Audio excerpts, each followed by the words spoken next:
Welcome to Start Local, where we talk with business owners, leaders of nonprofits, and other members of our community focused on doing business in and around Chester County, Pennsylvania. Each episode will provide insight into the local business scene and tell you about opportunities to connect with and support businesses and nonprofits in your local area. The Southern Chester County Chamber of Commerce promotes trade, commerce, industry, and sustainable economic development while supporting a diverse and growing marketplace. The Chamber is proud to partner with the Start Local podcast to raise the profile of businesses and nonprofits throughout Chester County. Learn more about the Chamber at sccc.com. That's sccc.com. Hey, welcome to Start Local. I'm Liam Dempsey, and is our normal run. I am happy to be here with my co-host, Eric Goodmanson. Eric, how are you today? Liam, I am doing very well. Summer is officially here, and we're kicking it off. So, Liam, how are you doing today? I am fantastic. As we're recording this, it is super way hot outside, everybody. So we are trying to stay cool by hanging out in the podcast studio with Daniel Embree. Daniel's the Executive Director of the Kennett Collaborative. Hello and welcome, Daniel. Hi, thanks for having me. Daniel, it's nice to have you here in the studio, and we're looking forward to asking you some questions today. Sounds good. Daniel, we've long been aware of the many doings of the Kennett Collaborative. Eric more than I have, given his focus and the fact that he used to live at the center end of the county for a long time. But not all of our listeners are going to be as familiar with your organization. Can you give us a brief overview of the Kennett Collaborative? Just tell us a little bit about it. Give us the context for what we're going to be talking about today. Sure. So at the core, we're a nonprofit organization that wants Kennett Square to be a beautiful and welcoming place. And so everything we do is about that. What can we do to make it beautiful and welcoming? We do that through mostly events and programs we would call placemaking events and programs. So things that create a sense of place that kind of define what it means to live here or to work here or to visit. And at a high level, tell us about the latest visions and goals for the Kennett Collaborative. And I'm curious how those goals have changed recently or maybe even since the start of 2025. We live in some interesting times. Yeah, so when I describe Kennett Collaborative as wanting to make Kennett Square beautiful and welcoming, sometimes people will kind of push back and say, well, it's already beautiful, it's already welcoming. And so that's one of the things we talk a lot about here at Kennett Collaborative is how do we maintain that? So how do we keep it relevant as the world is changing around us and, with roots in revitalization, this is a place that has experienced revitalization. So what now? What next? So I think a lot of what we're working on right now and our goals for the past couple of years have been about sustainability. How do we take these traditions and make it so that they can continue for another generation? We have this Memorial Day parade that's been happening for 77 years. How do we make sure it's happening in another 77 years? And how do we identify which traditions need to continue and which ones could be reinvented or made way for things that are new and exciting? We understand that Kennett Collaborative is focused on supporting the businesses and the organizations in Kennett Square. Yet you're not a business improvement district. There are definitely other business improvement districts in and around Chester County. You're a registered charity. Talk to us about why the organization positioned itself as a 501c3 and not as a bid. That's a great question. We do a lot of things that business improvement districts do, and so I think it's fair to kind of ask us, well, why aren't you a bid? I'm not exactly sure why when the organization was kind of first put together, that wasn't the direction they took. But I can tell you why I appreciate that it wasn't, and what I kind of like about the way we are set up. So a business improvement district has boundaries, very defined boundaries, and they're serving the businesses that are inside those boundaries. we're benefiting the businesses here in Kennett Square. But one of the real blessings of being a kind of independent nonprofit is we can think about Kennett as a big tent, and we don't have to get caught up in are you past what number block on what street, and have you paid your dues and all of that. So we don't collect dues from the businesses. Many of them do support us through sponsorships, but not all of them. And I'm very proud of the fact that you wouldn't know which ones do and don't by the content we're creating. We're very much of the opinion that what we do kind of lifts all boats together, and we're here to promote Kennett Square and all of the businesses that are here and that we want to be here. And so, yeah.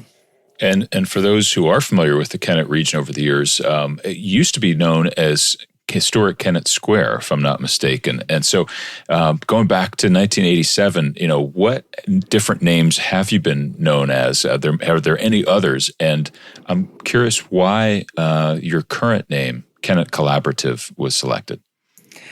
So I think I finally stopped saying that I work for Kennett Collaborative, formerly known as Historic Kennett Square. Although we still use HKS a lot, especially when I'm talking to kind of former board members or people in town. Muscle memory is a funny thing. The organization was formed in, we got nonprofit status in 1987, but I think we were actually formed in 1986 as the Revitalization Task Force. The Kennett Square Revitalization Task Force. And that's a very descriptive name with a very descriptive mission to revitalize Kennett Square. And it was very much kind of a product of that time period. I think in many ways, Kennett Square was ahead of the pack in recognizing that small towns can have a number of different futures. And you can actually play a role in determining that future by making strategic decisions and planning and things like that. So for the first 10 years or so, it was really a revitalization task force based very much on kind of developing and redeveloping spaces in the kind of downtown area. And very much it kind of grew very much out of a Main Street tradition. If you're familiar with Main Street America or the Pennsylvania Downtown Center, very much that type of kind of philosophy or theory of change. Sometime around 1998, I think it went through its next phase, kind of early 2000s. It took on the DBA Historic Kennett Square. And that was really a great name and very reflective of the place that we are dedicated to. And again, when we're talking about placemaking or creating that sense of identity in a small town, Historic Kennett Square captures that. But one of the things that we noticed, that my predecessors noticed, is that it can be confusing when you're talking about, this or that was put on by Historic Kennett Square, because there's a borough of Kennett Square. And so what was happening was people were kind of not recognizing that we existed and that we needed to raise funds and support our activities and things like that, because it just seemed like it was this place where things just happened and it must be the taxpayers or something like that. So we changed our name in 2021, at the end of 2021, to Kennett Collaborative. And this has been a really great opportunity for us to reintroduce ourselves to the community. We've been here for almost 40 years, doing these things kind of quietly behind the scene and collaboratively with our partners. Collaborative is a word that you'll probably hear me use a ton, just because of how it means to work together with people and organizations. But that's kind of the genesis of the name change there, and a history of how for a lot of people we may seem new to town, but we've been around for quite some time. As a nonprofit, then you don't have the benefit of levying fees or duties as a business improvement district is, but you still run a lot of events and have a lot of offerings for the community. How are you paying for that? How does Kennett Collaborative as a nonprofit fund itself? So about so breaking down our finances, in short, we're funded by people like you, right? We're I won't turn this into a PBS drive here, but we're a nonprofit, and 75%, so the vast majority of our money, 75% comes from our earned income. So this is the actual activities that we're doing. A lot of that is tickets. So when you buy a ticket to one of our festivals, that's supporting our programming throughout the year. Some of it's vendor fees. So if you're attending one of our festivals, or a lot of our events are kind of free to the public, but they have people there that are selling food or merchandise or talking about their organizations, and they're paying us a small fee to be there. And then some of it also comes as rental income. We own the building where our office is located that is here right in the center of town. And so there are tenants in the building that support that through earned income as well. So that's 3/4. Then the rest, 19-20% comes from community donations and support, mostly sponsorships from local businesses, but also individual donors. And a lot of those are small gifts that add up to make a really big difference. And then about 5 or 6% comes from local municipalities, which is the borough of Kennett Square and Kennett Township. Well, as people who live and work in Chester County, we're grateful that there are so many different organizations supporting our local communities. And by that, I mean chambers of commerce, local governments, of course, business improvement districts, organizations like Rotary International, Square Roots Collective, the Mushroom Festival, and of course, Kennett Collaborative. They're all working to support and improve the local community and the specific local communities, where they're directly based as well. I would imagine that navigating the coordination between all those organizations and all those causes can be challenging at times. How do you manage that? How do you get through and work and collaborate so that all the people here within the community are benefiting? The best we can. You're right that it's a challenge. I think it's a real blessing, but sometimes a curse too, that this part of the state has so many organizations that are all trying to build community and make it better. I think it's really unique to the culture of this place that so many people have kind of gotten together and created these institutions and support them and volunteer at them. I more than any other place I've lived, this community just has so many of those types of kind of community-driven rather than profit-driven institutions, and it's wonderful, but it also gets challenging. How do we work together? How do we not step on each other's toes? For me, so I'm going to use that word collaborate again because it's right there in the name. I mean, a lot of it is collaboration. These aren't strangers that are working at these other organizations. We're peers, we're colleagues, we're friends. We get together and we talk about what we're doing. And when we're throwing out dates for an event or a meeting or something like that, we're talking amongst ourselves to see what days on the calendar are available. There's none, just FYI. The other thing I'd say we do about it, for me, for Kennett Collaborative, I like to think about and talk to a board about what are the things that we do well. And then that kind of becomes our lane. And so what do we do well? Let's do more of that.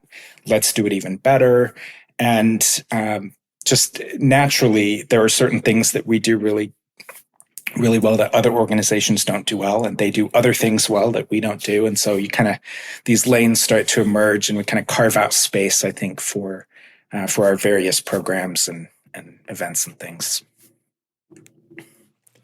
So the king of Kennett Brewfest and Winterfest, the one and only Jeff Norman, he recently announced that he was stepping down after, was it 27 years of running those two events? We talked to Jeff last year, so folks interested in that conversation can navigate over to our website at startlocal.co and find our interview with Jeff. But Jeff stepping down, Daniel, is absolutely the end of an era. But I'd like to ask you, what has Jeff's leadership and his support meant to the many businesses and organizations in Kennett Square over so many years? What has it been for them?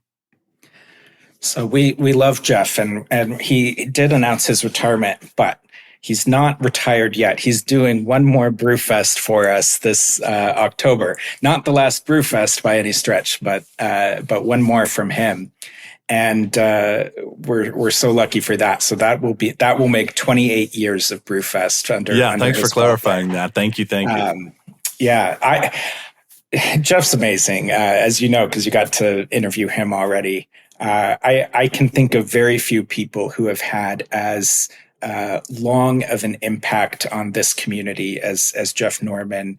And he's probably one of the kind of more understated heroes of this town, flying under the radar. There's no building with his name on it. It's not his personal wealth that he's invested. It's just a lot of time. And I admire Jeff quite a bit. He's found a way to make an impact on a community and to have fun doing it, which that's so awesome. And I hope to be able to say I've done something like that when I get to retire. I want to be like Jeff Norman in that way. Well, I'm really happy to hear you say that there will be more Kennett Brewfests, and I'm sure Jeff would be thrilled to hear that there's a good succession plan in place, or at least a succession desire in place. So on that note, can you offer any insight as to what that succession plan is going to look like? Who's going to lead the events, and are there any changes that might be coming to those events at this time? Sure. So Brewfest is Jeff's baby.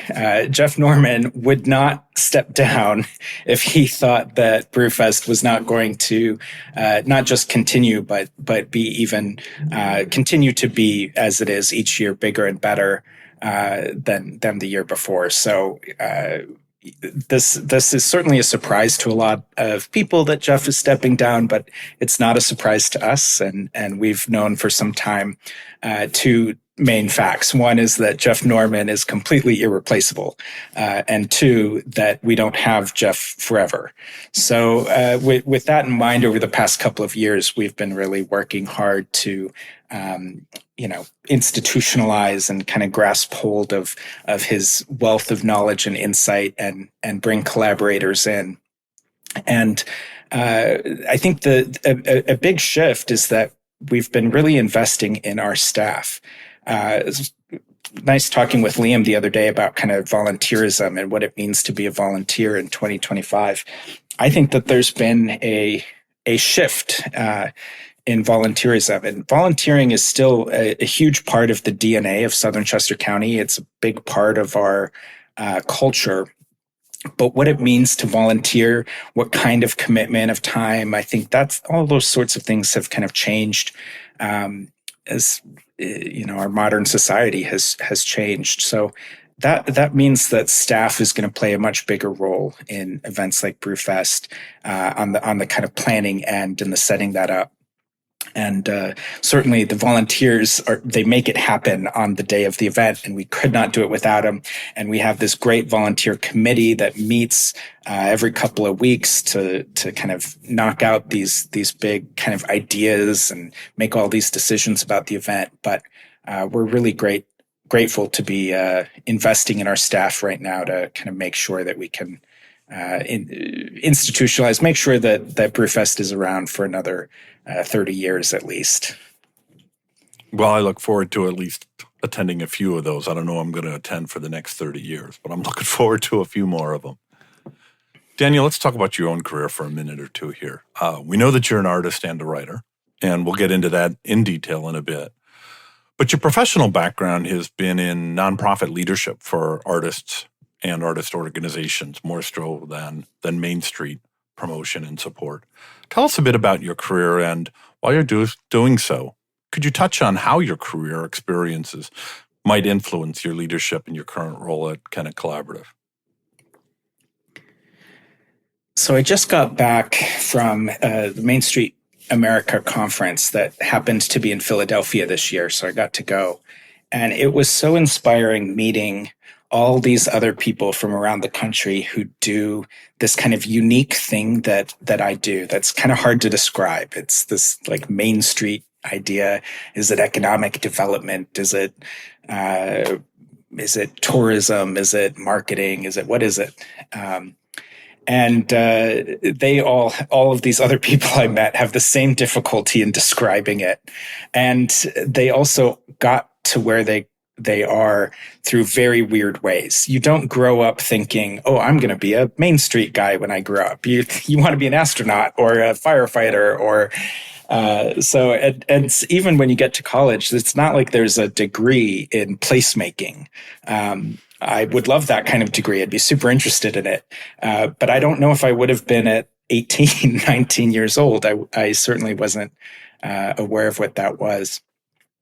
So anyway, my background is art, and that means a lot of different things. But when I was getting my MFA from the School of the Museum of Fine Arts at Tufts University, I had a professor, Ethan Murrow, who was teaching this business class, and he came up to me kind of towards the end of the semester, and he said, Daniel, you don't have to be an artist.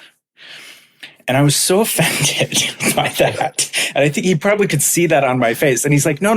He's like, I mean, there's people in the class here who have to be an artist because that is all they have. They make art and they have to be an artist. But he's like, you have skills that you could do a lot of things. And he was trying to compliment me on transferable skills. It took me a while to get past my initial being offended of that statement. But now in looking back on the last, I'm not going to count the years since that moment, but I'm able to kind of see that has actually been reflective of my career. So my most recent stint before this one, I worked for the Scholastic Art and Writing Awards, which is a wonderful national program. And that benefits young artists and writers, people who were like me as a teenager who were kind of creative and maybe a little bit weird. And it gives them recognition. It gives them kind of a validation and an idea of where to go. And in running a program like that, I was managing these kind of programs administered by partners all over the country. I learned how to manage a staff. I was coordinating large communications and thinking of strategic messaging, working with kind of other leaders of the organization and the board of directors to kind of craft that. I had a lot of experience in crisis management and how to deal with these things these kind of customer service things that bubble up. And I was really involved too in bringing programming that adds a lot of meaning and satisfaction to life in a nonprofit space. So different than maybe the kind of social services. There's really wonderful nonprofits out there who are dealing with food scarcity and housing and like these kind of basic needs. My career, I have been involved in institutions that are creating programming that come after that. So once your kind of basic needs are met and you're able to kind of live, how do you turn living into thriving? How is there programming that makes life more worth living, more meaningful in that way? And that's a lot of what I was doing there in that lane. And it's also what I'm doing here with Kennett Collaborative. Well, that perspective, I think, really sets you up for success in your role at Kennett Collaborative, no doubt. And that really leads me to my next question, because I'm curious to hear your perspective on it. When I think back to the time of the origins of Kennett Collaborative 40 years ago, almost 40 years ago, Kennett Square looked very, very different than it does today. How do you think Kennett Square will look 40 years from now? Oh, I love and I hate this question. 40 years is such a long time. And I can say that as somebody who this year turns 39. So this, like, that amount of time is very much in my head right now, and what that can mean. So I'm gonna tackle this question a couple different ways. One is that the trees that we plant today, in 40 years, they will be tall and offering shade and beauty, and they will be like established big shade trees. And that, I think it's important to have that kind of perspective. One of the things I love about Kennett Square is it has this beautiful tree canopy. That was built 40 years ago. So we have to continue planting trees for the next 40 years. And I mean that literally, but also figuratively. So that's one way I'll tackle it.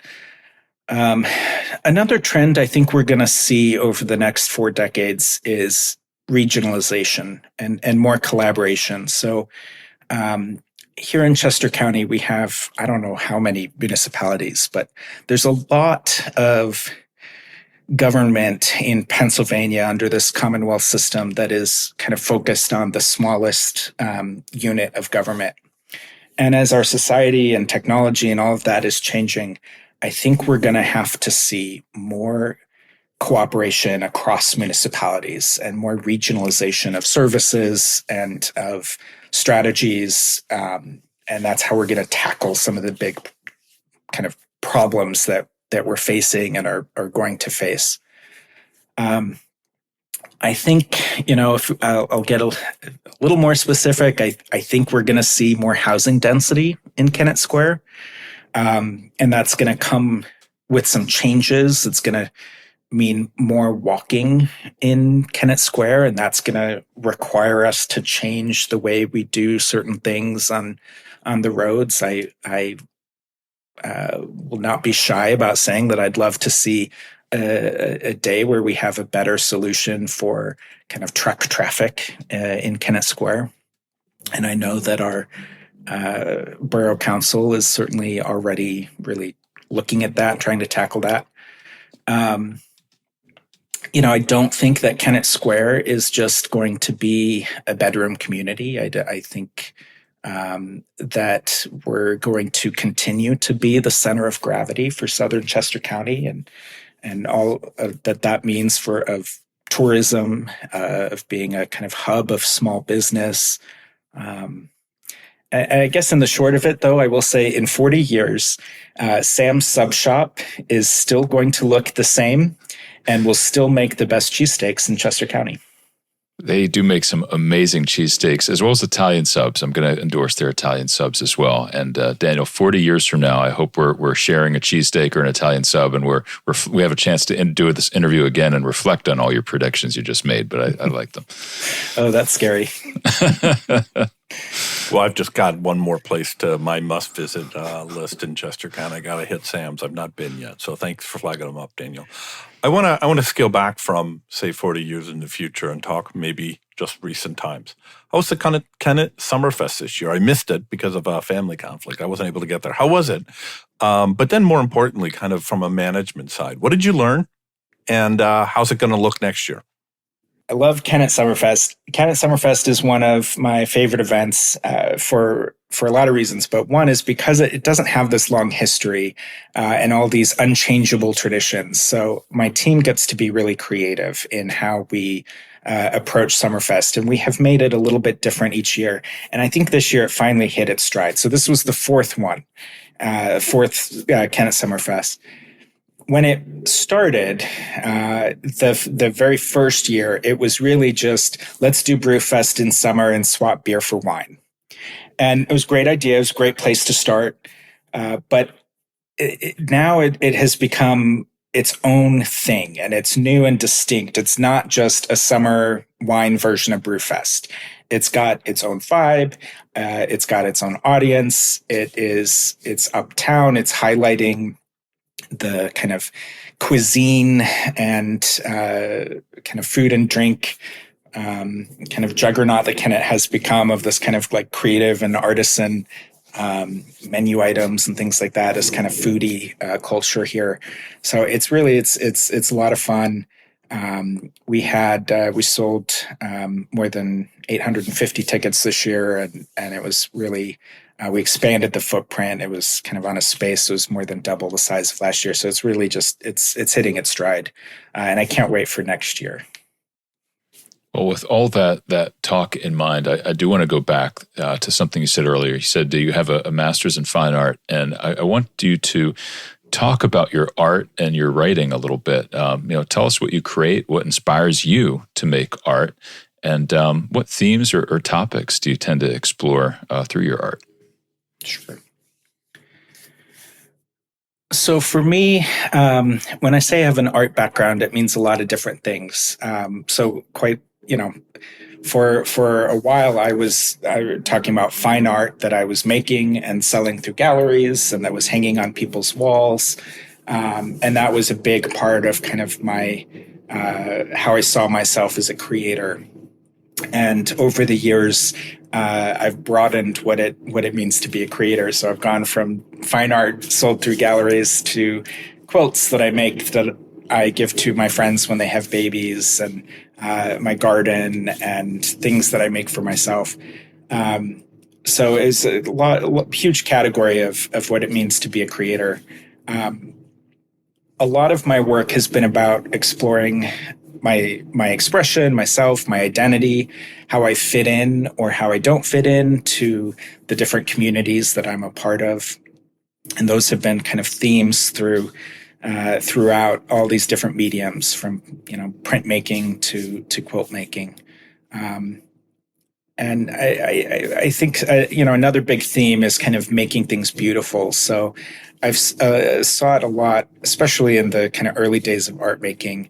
I was taking things that were painful that I had experienced and trying to make them beautiful, and to find meaning, and to reinvent them, and to take ownership of them. And so in that way, I think a lot of the work that I'm doing now professionally is more similar, even though it feels very different. It feels like I've had this career shift, but I'm still trying to make Kennett Square beautiful. I'm still trying to make things kind of feel nice to look at, and to be a part of, and to feel good, and all of that.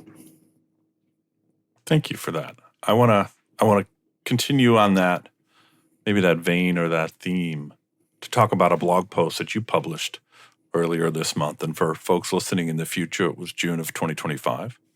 Daniel, you published a blog post on the Kennett Collaborative website entitled "The Unicorn Across the Street."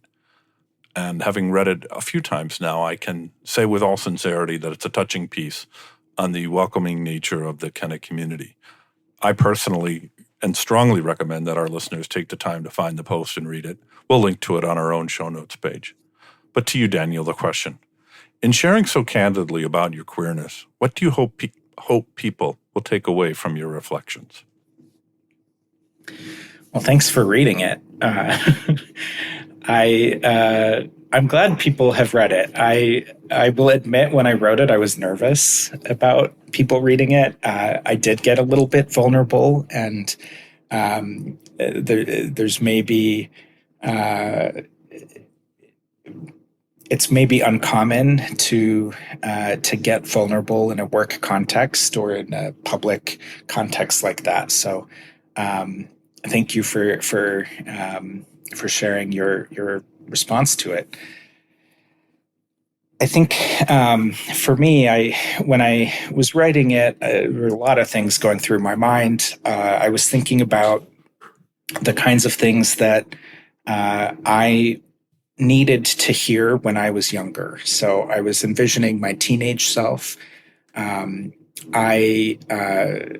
spoiler alert with the unicorn across the street, I guess I should get this out here, is I'm gay, a gay man. And so growing up, and the piece, I talk about that in the context of this historic building and block across the street from my office called the Unicorn Block. which is where the Unicorn Tavern once stood. So I kind of go back and forth talking about my own kind of struggles to fit in and accept myself as a young gay person, with the tavern kind of welcoming guests, and the fact that we here in Kennett Square have created a welcoming community. So that's the too long didn't read version of the blog post there. But when I was growing up, I had a hard time accepting my sexuality. The context of how I was raised, it was very conservative and religious household, and it was also a different time. I've already shared my age here, so we're talking about the late 90s and early 2000s, and it's hard to remember, but at that time there was no gay marriage. There was no even the acceptance of that looked very different. And so I really struggled within myself.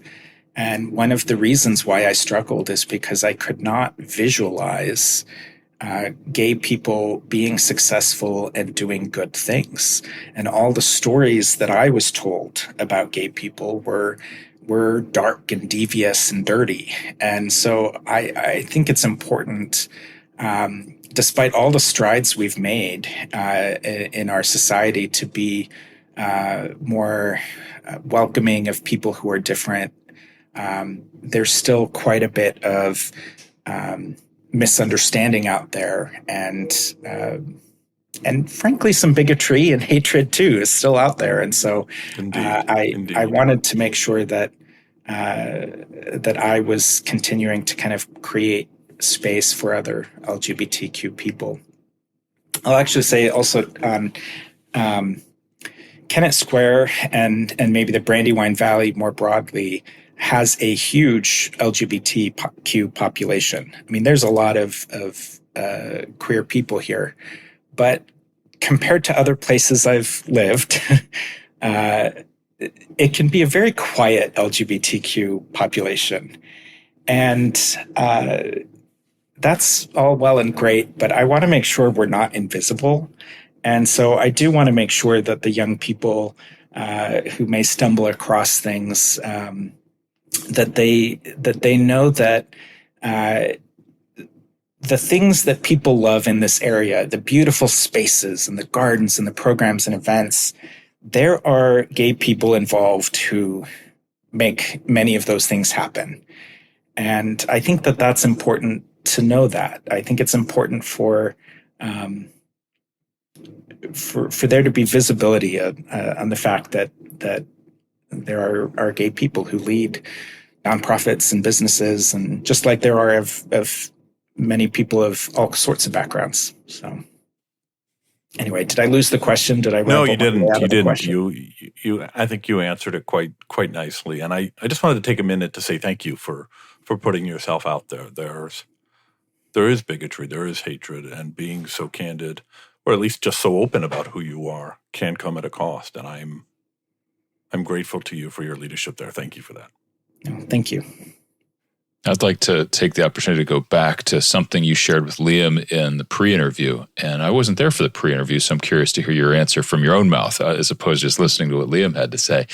But I know this definitely struck a chord with Liam. And you spoke to him, if I understand correctly, about how Kennett Collaborative works to build and sustain social infrastructure to help the local community combat loneliness.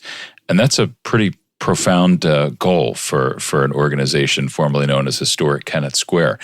So would you please explain what you meant by that, and maybe put a sharper point on it, or clarify a little bit? Sure. And I could probably talk about this for 3 hours. So please interrupt me with questions, because it's a topic I'm really passionate about. But we have a loneliness crisis in our nation, in our modern society. I think it's the root of a lot of the problems that we are dealing with. And I think that Kennett Square, and maybe Chester County more broadly, but especially Kennett Square, is ahead of the curve on this issue. largely because of organizations like Kennett Collaborative and the things that we do. So I'll dive into that a little bit. Our technology, on the one hand, our technology has made it easier than ever to be in touch with your loved ones. I mean, I have a very close relationship with my nephew in Houston because of FaceTime, and that's wonderful. We're able to stay in touch with people who kind of our families, our close friends, our chosen families, like these kind of people that are in our core. It's also helped us stay in touch with these kind of, I'll call them fandoms, right? So you can be in touch with very niche ways of thinking and your kind of national identities and politics and all these things. But one of the things that it has broken down or limited is our interactions with our kind of neighbors and the people who are close to us but not in our inner circle. So you used to go to the store and you would talk to a cashier, and that was somebody that, maybe they believed differently than you did, or maybe they come from a different background, but you were polite and you would have, manners, and you'd have this kind of social interaction. And then they replaced the cashiers with self-checkout. And now we don't even have the self-checkout. I mean, we're ordering everything online, and it just comes right to our door, and we never have to interact with a person. But if you come to the Kennett Square Farmers Market, which is one of our programs that we do every Friday, you're not just going to talk to a cashier. You're going to talk to 25 cashiers, because there's 25 small businesses there. And and in fact, they're not just cashiers. They're the people who grew the carrots or made the jam, or, they're behind the product that you're putting into your shopping cart. And so you're going to have these kind of community building conversations with people who are from a different background. And there's vendors in that farmers market who believe a wide range of things, some of which I'm a fan of and some of which I'm not, but I love them all. And I think that that's a really important aspect of our programming. And another popular program of Kennett Collaborative is Third Thursday, where we close down the streets on the third Thursday of the month, May through October. And you're literally just having dinner with your neighbors. And it's so cool. It's very local, the crowd. And it reinforces these relationships with people who are a little bit different, but they live in proximity to us. They work in proximity to us. And I think that is so important. It's not just about not being lonely and having FaceTime with people. It's reinforcing norms around being friendly, being polite, being able to disagree with people and coexist with people who are different. I mean, it's so important. And I'm really proud of that aspect of our programming. Daniel, which is the most unique business in Kennett Square that you personally enjoy most, and why? I was getting nervous. I thought you were going to ask me what my favorite business was in Kennett Square. And I think I'm contractually not allowed to answer that question. It's a great question. I like how you phrased it, a unique business. Especially as if you do read The Unicorn Across the Street, I really love how Kennett Square is unique and different, not like other places. But yes, it is a little bit like asking a mother to name her favorite child. I'm going to go with, so there's a store here in Kennett Square that I have actually loved since the very first time I ever came to Kennett Square. It's Shop Marché. And it was recently named one of the top retailers in the country by Home Accents Today. And it's all the kind of owner, curator, creative genius behind Marché is Dina Johnson. And she's just, she's become a friend, but she's just one of the most fascinating people that I've met here in Kennett, a very talented designer. And I love how in Marché, there's this really nice blend of old and new design and repurposed design. You can see, old, antique things that have been reupholstered and reinvented, changed from one thing to another, and there's just the exact right tasteful amount of weird, which is so important, and I really love that. And it's very easy to go beyond tasteful when you're injecting that into your designs. So, but somehow she just always knows exactly where that line is and pushes right up against it. It's wonderful. So I love that shop. But there's a lot of places like that in Kennett Square. I mean, I think it's very emblematic of Kennett Square. We've become, Kennett Square is more recently known for its food and beverage scene, for its great restaurants. And I love that about Kennett, but it's also a really great place to shop for kind of home design, interior design. I mean, in addition to Marche, you've got Square Pear Fine Art Gallery. There's Lou Antiques and Interiors, Gish's Furniture, Carol Lesher Studio, Holly Peters Rugs, Clean Slate Goods, just to name a few there. That's a lot to keep track of in a small borough that's only 1 square mile. So is Kennett Collaborative hiring? Are you looking for volunteers? What's your status on your workforce there? Well, we're always looking for volunteers. So we'll definitely have to get that in the show notes. KennettCollaborative.org/volunteer.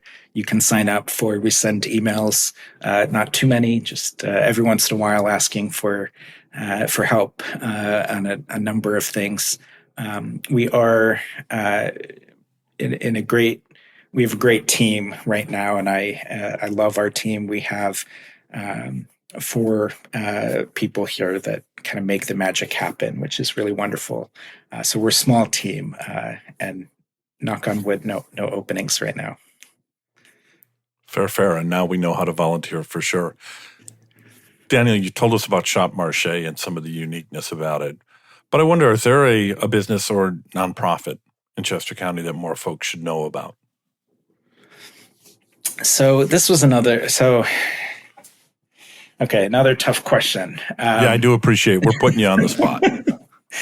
I love all of the Chester County institutions, of course, but one that more folks should know about. All right. I'm going to go for one that I think is a little bit different from, we have these wonderful organizations that work with, providing social services. So CACS and the Garage Youth Center and Young Moms and the United Way of Southern Chester County and these types of institutions. But I'm going to call out a nonprofit that I think is a little different than most, and that's Camp Dreamcatcher.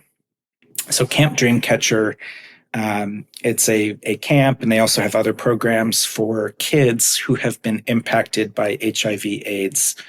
And so maybe that's because they themselves have HIV. Maybe it's because a parent, a loved one, somebody close to them in their orbit has had it, and it's just a wonderful institution that is a different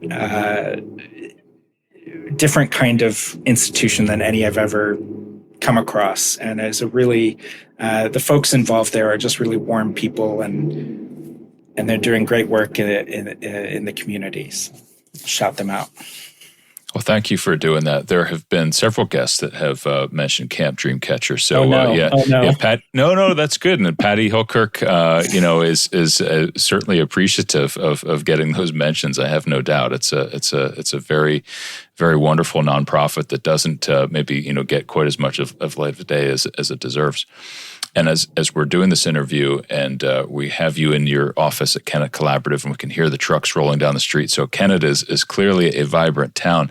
But how can the local community support Kennett Collaborative to further enhance that vibrance? Well, there's a lot of ways to get involved, and we already talked about volunteering, and that's certainly one of them.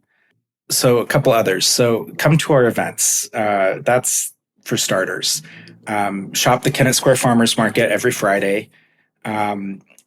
Kennett Brewfest tickets go on sale July 1st. So this is going to be, you can imagine, as Jeff's last hurrah, that it's going to be pretty spectacular and pretty special. So we're expecting a sellout. Don't wait to buy your tickets.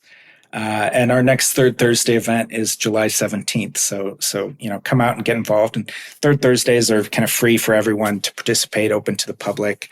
But as you come to the events and support them, and it helps to support our programming. You can also support us directly. So you can go to kennettcollaborative.org/support. And make an individual donation. And those are really important. They're a key aspect of our fundraising. And businesses too, you can sponsor us in a number of different ways on that same link. We're getting ready to launch a holiday campaign in July, which I'm really excited about. So one of the things we do, and I don't think a lot of folks know that we're the ones who do it, but the Kennett Square tree and the holiday decorations and all of that, that's something that we do for the town. And so literally for this holiday campaign we're starting in July, the more money we raise, the more ornaments we can put on the tree. It's like that, the math is that direct. I love it. So as someone who I love the Kennett Square tree, the holiday tree. It's one of the reasons I applied for this job. Please let me put more ornaments on it. It's like, I love making this tree extra special. We're the home of Longwood Gardens. And so the pressure is like always way up for making Kennett Square as spectacular as the home of Longwood Gardens deserves to be at the holiday period. So you could help us out at kennettcollaborative.org/support. Well, Daniel Embree, Executive Director of Kennett Collaborative. Aside from bumping into you at an upcoming event or festival in Kennett Square, where can listeners connect with you? Well, do come out and bump into me at an event. But you can also get in touch on our social media. So Kennett Collaborative on Facebook or Instagram. And you'll be talking to our team directly there. And I'm very, I see every message. I'm able to connect directly on those channels as well. Daniel, thanks so much for joining us today. Always a pleasure spending time with you. Really appreciate it. This was fun. Thanks for having me on. Thank you also to my co-host, Liam Dempsey. I'm Eric Goodmanson. The Start Local podcast is published every 2 weeks. We invite you to subscribe to Start Local using your favorite podcast app or ask your smart speaker to play the Start Local podcast. You can also visit the Start Local website at startlocal.co for show notes, including links mentioned on this show, as well as summaries of past episodes. We hope you join us for the next episode. Thank you for listening.